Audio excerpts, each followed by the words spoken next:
विघ्नहर्ता श्री गणेश, श्री गणेश, श्री गणेश।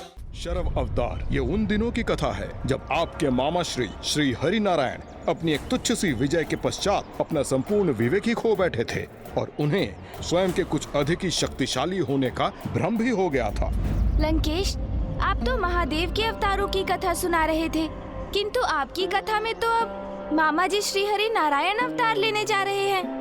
देवताओं ने एक बहुत बड़ी भूल कर दी थी कि वो सहायता प्राप्त करने नारायण के पास चले गए थे। यदि वो मेरे आराध्य प्रभु महादेव शिव शंकर शंभू के पास जाते तो नारायण को अवतार लेने की आवश्यकता ही नहीं होती, क्योंकि नारायण के इस अवतार के उपरांत मेरे प्रभु महादेव ने उन्हें रोकने के लिए अवतार लिया था। ऐसा क्या हुआ था लंकेश कि मामा जी श्री हरि नारायण को रोकने के लिए स्वयं प्रभु महादेव को अवतार लेना पड़ा? गौरी पुत्र, नारायण ने अवतार लेकर हिरण्यकश्यप के अंत करने की घोषणा की, किंतु हिरण्यकश्यप तो किसी भी उपाय से अपने पुत्र का वध करने के लिए अडिग था। तू मेरा पुत्र नहीं, शत्रु है, और आज मैं तुम्हारा वध करूंगा। असुरों में सर्वोच्च अवश्य हैं आप, किंतु जन्म और मृत्यु आपकी नहीं, श्री हरि की इच्छा से होते हैं। तो क्या तुम्हारे श्री हरि मुझसे भी तुम्हारी रक्षा करेंगे? अवश्य। श्री हरि, श्री हरि, श्री हरि। दिखो, मुझे तो नहीं दिखते तुम्हारे हरि। कहाँ है वो? अगर तुम्हारी रक्षा करने आए हैं तो कहाँ है वो? बोलो, दिखाओ मुझे, कहाँ है वो? प्रभु नारायण हरि तो सर्वत्र हैं पिताश्री, कोई ऐसा स्थान नहीं जहाँ वो नहीं हो। अच्छा, तब फिर तो इस गदा में भी है जिससे मैं तुम्हारा वध करने वाला हूँ। अवश्य है पिताश्री, खड्ग में है, खम्भ में है, जहाँ दृष्टि जाती है, जहाँ नहीं भी जाती है, सभी स्थानों पर है मेरे प्रभु श्री नारायण। तुम्हारे कहने का अर्थ है कि वो मुझ में है, तुम में है, इस स्तंभ में भी है। अवश्य। तो ठीक है, अगर मुझे तुम्हारे श्री हरि इस स्तंभ में नहीं दिखे तो सर्वप्रथम मैं तुम्हारे शीश के अनेकों टुकड़े कर दूंगा। ओम नारायणाय नमः। ओम नारायणाय नमः।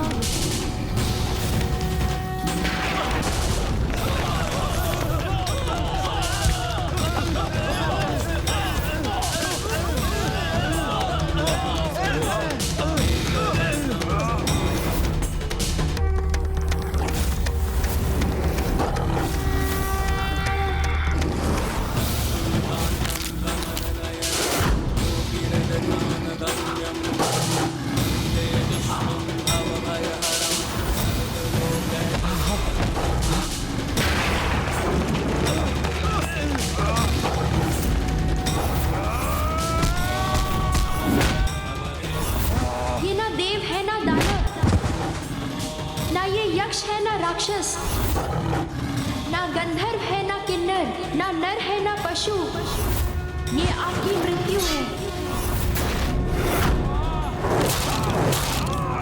ना भीतर ना बाहर, ना आकाश ना पाताल, ना जल में ना थल पर, ना दिवस है ना रात्रि है, ये स्थान और ये पल दोनों आपकी मृत्यु के लिए है। ये ना अस्त्र है ना शस्त्र है,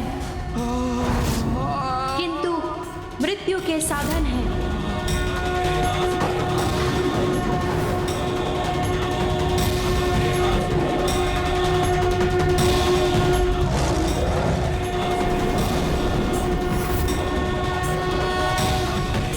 इस दुष्ट हिरण्यकश्यप के वध से स्वर्गलोक, पृथ्वी और पाताल तीनों लोक इसके आतंक से मुक्त हुए।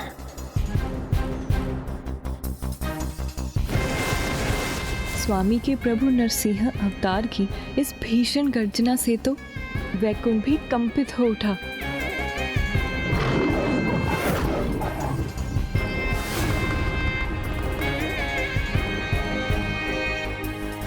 भ्राता श्री हरि नारायण का यह अपार क्रोध कैसे शांत होगा? जिस अनर्थ का मुझे अनुमान था, आखिर वही होने जा रहा है। ये मात्र एक गर्जना नहीं थी गौरी पुत्र, अपितु ये भीषण स्वर तो आगामी सर्वनाश का संकेत था, क्योंकि हिरण्यकश्यप के वध के उपरांत नारायण के अवतार नरसिंह के क्रोध की कोई सीमा ही नहीं रही। ये विजय उनकी बुद्धि पर हावी हो गई थी और वो अपने अनंत क्रोध के प्रदर्शन से उसका आनंद मनाने लगे थे, जिसके कारण सृष्टि पर महासंकट छा गया।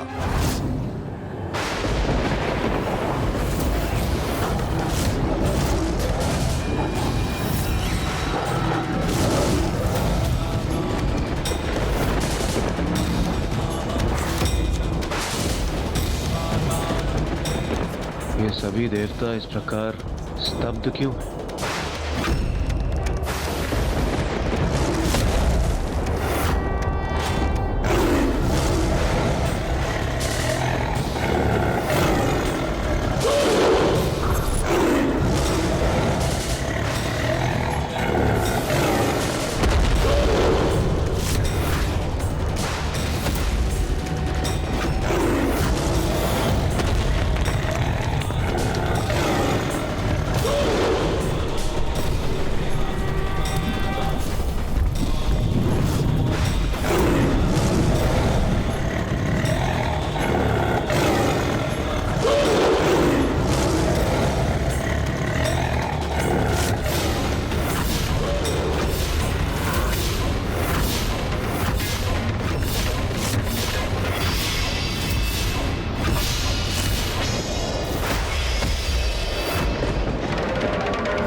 स्वामी के साथ ये क्या हो रहा है?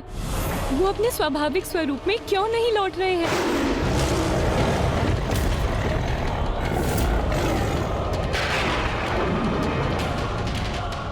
मैं इस विचार से व्यथित हो रही हूँ कि कहीं भ्राता श्री हरिनारायण की क्रोधाग्नि से समस्त सृष्टि का विनाश ना हो जाए।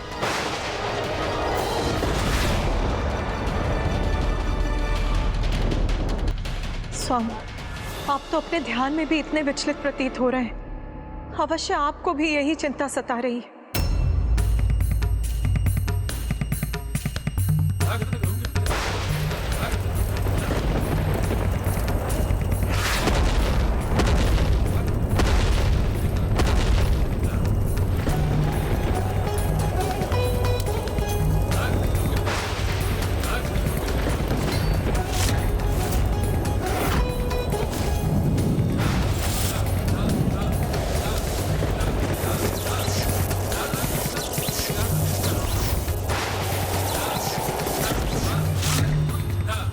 यदि नारायण के नरसिंह अवतार को नहीं रोका गया तो कुछ भी शेष नहीं रहेगा।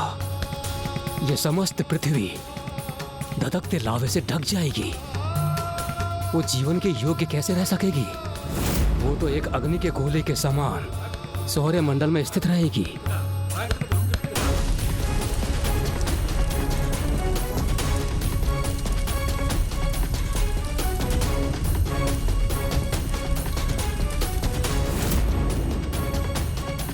फिर तो ऐसा होने से किसी न किसी को तो रोकना ही होगा ना स्वामी।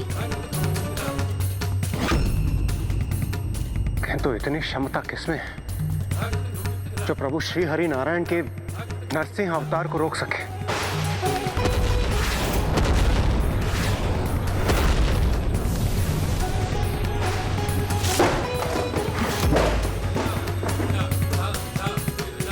हाँ देवराज, किसमें है इतना सामर्थ्य? मात्र एक, प्रभु महादेव महादेव महादेव महादेव महादेव।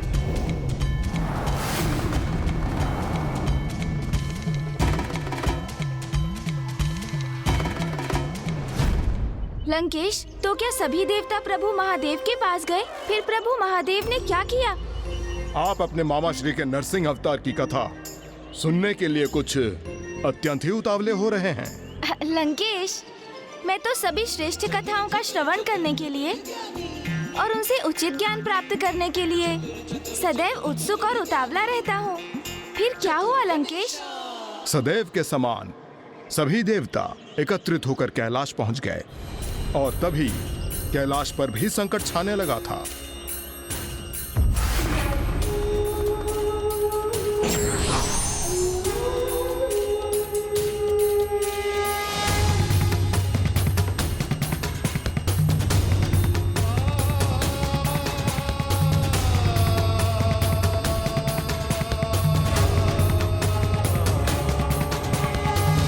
हे प्रभु शिव शंकर, हे भोलेनाथ, अब तो हम सबको आपका ही आसरा है। हे प्रभु हर कृपा कीजिए, हर लीजिए इस सृष्टि पर छाए संकट को।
विनती करूं भगवन स्वीकार करो, विनती करूं भगवन स्वीकार करो।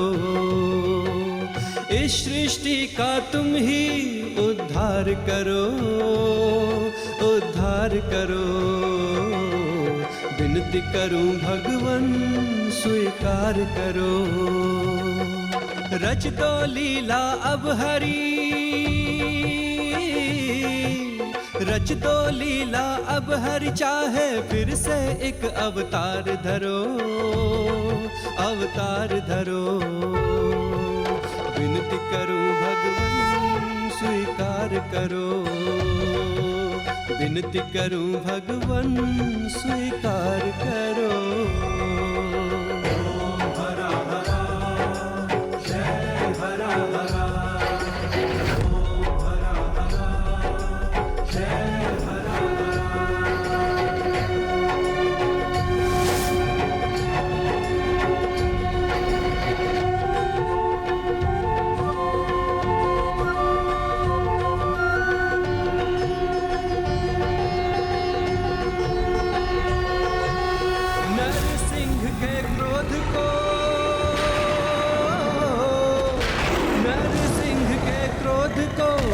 शांत करो प्रभु, हम सब पे उपकार करो। विनती करूं भगवन स्वीकार करो। इस सृष्टि का तुम ही उद्धार करो, उद्धार करो। विनती करूं भगवन स्वीकार करो।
मुझे ज्ञात है आप सभी यहाँ क्यों उपस्थित हैं।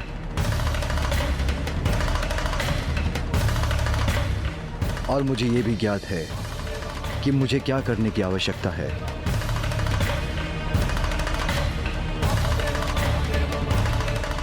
वीरभद्र, वीरभद्र, वीरभद्र।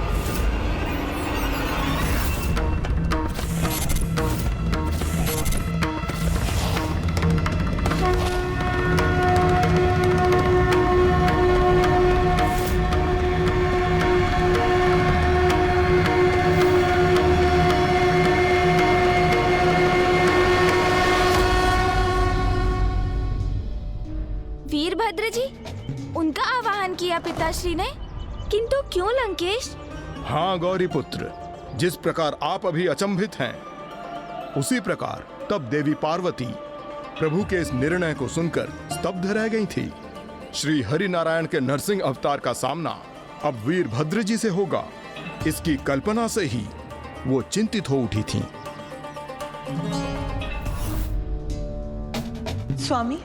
स्वामी अब भ्राता श्री हरि नारायण के क्रोध को शांत करने के लिए वीरभद्र को क्यों भेज रहे हैं? अपने क्रोध पर नियंत्रण रखने में तो ये भी असमर्थ हो जाते हैं। क्योंकि देवी, जिस प्रकार लोहा ही लोहे को काटता है, वैसे ही नारायण के इस आवेशित स्वरूप द्वारा उनके क्रोध को वश में करने के लिए मेरे उस उग्र रूप को उनके समक्ष प्रस्तुत होना होगा। नहीं स्वामी, कदाचित इससे स्थिति शांत होने के स्थान पर और भी विकट रूप धारण कर लेगी। आप व्यर्थ चिंता कर रही हैं देवी। मैं वही कर रहा हूं जो स्वयं नारायण ने मुझे करने के लिए कहा। यह तो उनकी लीला का ही भाग है।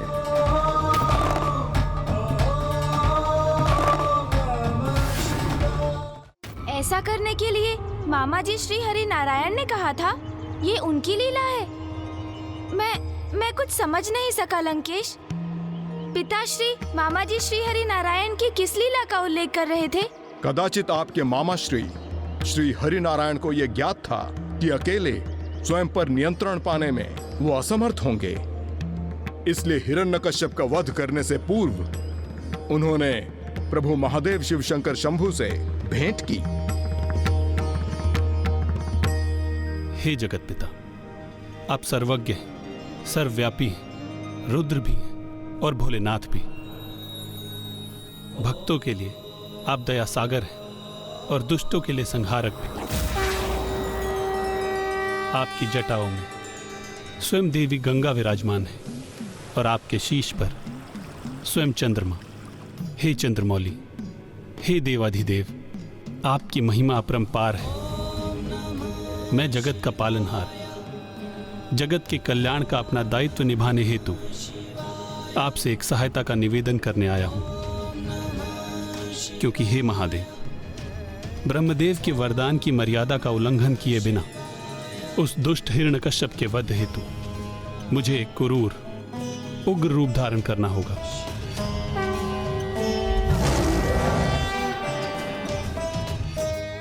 किंतु मुझे संशय है कि उस उग्र रूप में मैं स्वयं पर नियंत्रण नहीं रख सकूंगा, क्योंकि उस समय मेरे शरीर का अर्धभाग सिंह का होगा, जिस कारण मैं अत्यंत उग्र और आक्रामक हो जाऊंगा। किंतु इस परिस्थिति की यही विडंबना है कि परिणाम कुछ भी हो, किंतु मुझे अपने भक्तों की रक्षा और संसार के कल्याण हेतु ये स्वरूप धारण करना ही होगा। यदि मैं स्वयं पर नियंत्रण खोकर स्वयं को संभालने में असमर्थ हो जाऊं, तो मेरे द्वारा सृष्टि को कोई क्षति पहुंचने के पूर्व कोई भी उपाय कर मुझे नियंत्रित करने के लिए प्रेरित करने की कृपा कीजिएगा। फिर भले ही इसके लिए आपको अपने किसी भी स्वरूप में मेरे समक्ष क्यों ना आना पड़े। हे भोलेनाथ, आप साम, दाम, दंड, भेद किसी भी प्रकार मुझे अवश्य रोक लीजिएगा। आप निश्चिंत रहिए श्री हरि नारायण। आपको आपके इस अवतार में स्वयं शांत होने के लिए कुछ समय अवश्य दूंगा मैं। किंतु यदि फिर भी आप अपने क्रोध पर नियंत्रण ना कर सके, तो समय रहते जो आवश्यक होगा वो अवश्य करूंगा मैं।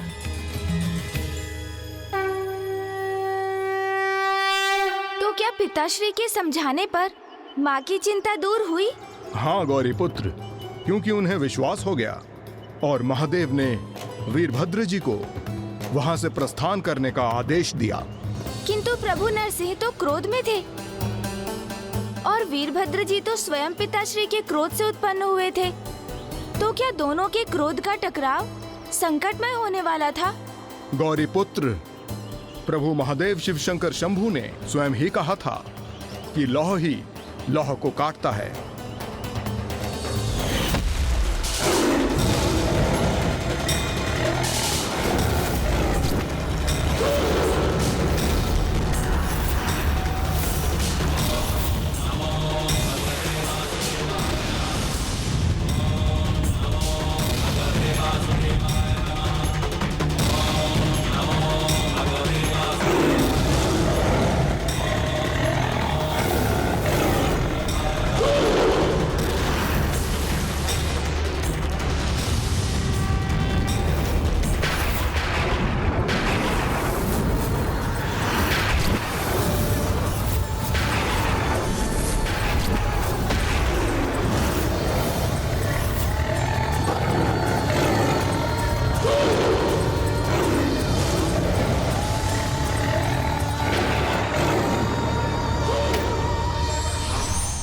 ईश्वर द्वारा रचित प्रत्येक लीला के गर्भ में कई लीलाएं होती हैं, किंतु उसका प्रकटीकरण भी ईश्वर समय अनुसार ही करते हैं।